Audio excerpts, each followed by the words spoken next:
একজন দরবেশ ব্যক্তি অনেক বছর ধরে মহান আল্লাহ তাআলার ইবাদত করার মাধ্যমে আল্লাহর অনেক কাছের বান্দা হয়ে গিয়েছিলেন।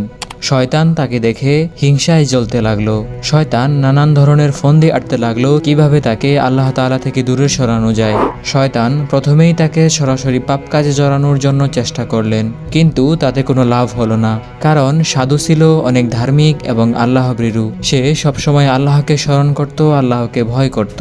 তাই শয়তানের এই প্রথম চেষ্টা ব্যর্থ হলো। শয়তান তখন অন্য একটি ফন্দি আঁটল।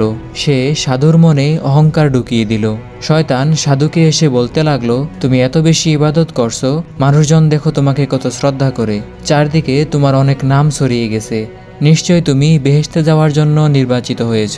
শয়তানের কথা শুনে সাধুর মনে অনেক খুশি আরম্ভ হতে লাগলো।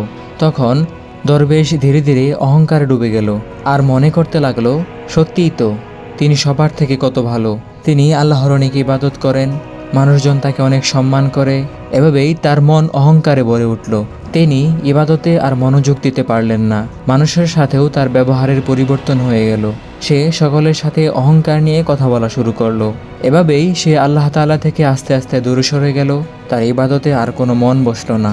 সে বিপদগামী হয়ে ধ্বংসের দিকে পতিত হলো। এই গল্প থেকে আমরা বুঝতে পারি, কখনোই অহংকার করা যাবে না। যখন কেউ অহংকারে ডুবে যাবে, তার পতন অনিবার্য।